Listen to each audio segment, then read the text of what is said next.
এক ভিডিওর মধ্যে দেখলাম বিল্লালের অবৈধ ছেলে নাজবুল এক মহিলার গলা ধরে ধাক্কা মারতাছে। তারপর কিছুক্ষণ পরে দেখেন বিল্লালের ছেলের অবস্থাটা শুধু মেরে চোখের ব্র পাঠাইছে এরকমটা কিছু না, আরো শুনতে পেলাম পাও দিয়ে মুড়াইছে মহিলারা সবাই পা দিয়ে নিচে বাইরে মানে খুঁচি। আর এখানে শুধু মহিলাদের পাড়া গাইছে ফ্রিতে পারাইছে। একটা জিনিস বুঝলাম না, এখান থেকে অবৈধ ছেলে মহিলাদের হাতে মার খাইতেছে আর এখানে বাপে কোনো রিয়াকশন ভিডিও করতেছে না। কারণ কি বাপে কি ছেলেকে অস্বীকার করতেছে নাকি? আরে এখানে 165 টাকা দোকান বাকি দিতে পারস না, আবার মানুষে দেখলাম হাজার হাজার টাকা পাঠা লক্ষ লক্ষ টাকা পাঠা মানবিক কাজ করার জন্য। আমিও বুঝি না আপনারা কিভাবে যে এর কাছে এত লক্ষ লক্ষ টাকা পাঠান, এর কি বুঝলাম না, কেমনে পারেন আপনারা করতে? 165 টাকা দোকান বাকি দিতে পারেন না। 165 টাকা আমার থেকে পাইতো, সেই টাকার জন্য। আর এই 165 টাকা চাইছে মহিলা, এই জন্য কি মহিলাকে গলা ধরে ধাক্কা মারবো নাকি? আর এই ভিডিওটা হলো এর নিজের পেজে নিজে আপলোড দিছে। এখানে আমি কারো গায়ে হাত তুলি। আচ্ছা তোর কথা মানলাম, গায়ে হাত দিছস না দিছস, কিন্তু তুই মানবিক কাজ করতে গিয়ে এগুলা কি কাজ করস? এটা কি মানবিক কাজের মধ্যে পড়ে? দোকানদারি করে কিভাবে আমি দেখ। এরকম ট্রেড দেখলাম মোহাম্মদপুর বা ঢাকায় অলিগলিতে ট্রেড দিছিল, তারপরে কি মারটা খাইলো রে। এখন দি তোর অবস্থা এরকম, তুই তো উড়া দুরা মার খাইবি দেখা যাচ্ছে। এরপরে আমাকে কিভাবে মারছে একটু দেখ। দর্শক আপনারা কিভাবে বুঝাইবো এ যে মায়ের খাইছে কত শান্তিতে লাগতেছে। আরেকটা বিষয় হলো এর বাপ পুলা দিয়ে একসাথে মারটা খাইতো না, তাইলে আরো জোশ হইতো।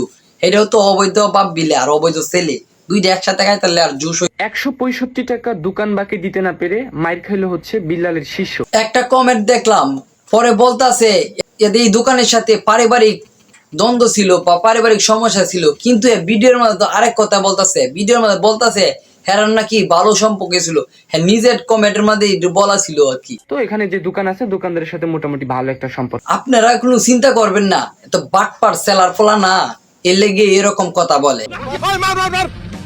দোকানে গিয়ে আবার নতুন করে 20 টাকার বউর জন্য বাদাম খাইতে গেছিল, এই জন্য পরে দিয়ে দোকানদার না করে দিছি, এই জন্যই কথা বলতা। না বাকি দিতে পারবো না, তুই টাকা দে তো আগে। পরে মনে করেন যখন বাকি দিতেছে না, এরপরে বিল্লালের অবৈধ ছেলে নাজমুল ট্রেড দিতে থাকে দোকানদার। দোকানদারি করে কিভাবে আমি দেখ। আরে শালার পুত, এই ট্রেড দেওয়ার জন্য তো তুতা মুতা ফাটাই দিছে, আবার বাপ দরস এলাকার হইছে দেখে তো একটু হালকা হাত লাগাইছ, বাইরে হইলে তো জীবন নষ্ট করে দিত। দোকানের ভিতর থেকে আমি বাইরে দাঁড়াইছিলাম, ওখান থেকে মারে। আরে বুঝলাম না তুই কি বলস, তুই দোকানের বাইরে খারে আসস আর হ্যাঁ ভিতরে দোকানে ধরে কি মারে কিভাবে দোকানদারে?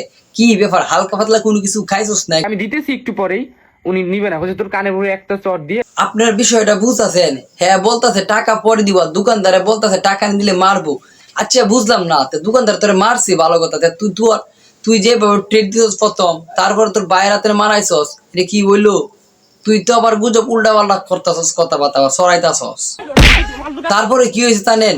এলাকাবাসী মিললে এরা বাইরে ছেড়ে দিছে জুত করে কুটা। এরপরে এখন চিকিৎসা টাকা না উঠাতে পারার কারণে এখন কি করতেছে, চিকিৎসা ব্যবস্থা ভিডিও করতেছে টাকা উঠানোর জন্য। আপনারা সবাই মিলে এর ভিডিওটা উড়া দুরা শেয়ার করে দিন, যেন বেশি করে ভিউজ উঠলে এর চিকিৎসা টাকাটা যেন উঠে, আর ওই যে 165 টাকা দোকান বাকি উঠে। আর না হলে একসাথে মিললে বাপ পুত্রে জুত করে কুড়া দেন, তাহলে আর বেশি ভিউ উঠবো। কে মনে করেন যে আমাকে মাইট শুরু করে। শুন, তোদের উদ্দেশ্যে বলতাছি, তোরা বাড়ির পাশে মারামারি করছিস দেখে দেয় সুদা পাবে হাঁটতাছস। আর যদি অন্য জায়গায় হইতো, তোরা বাপ ছেলে যে অবৈধ, তোর একটা বাপ আছে না, তুই অবৈধ ছেলে না, দুদু একসাথে কুটা কাজ বা অন্য জায়গায় গিয়ে মায়ের কাজ, তাহলে বুঝতে পারবি যে কোন প্রকার এবং কি কি মায়ের। এখন তো সুদা ভাবে হাঁটতাছস। আর যাই হোক, তোরা এরকম ভাবে করিস না, অন্য জায়গায় মাইটটা খেলে সুদ হইতে পারবি না, তোরা সেলা ফেলা ভালো হয়ে যা। জুতাটা কো মনটা করে বাবা, জুতাটা খুললা উল্টা ফিসটা দিয়া যদি বাইরের তারতাম জন্মের মতন।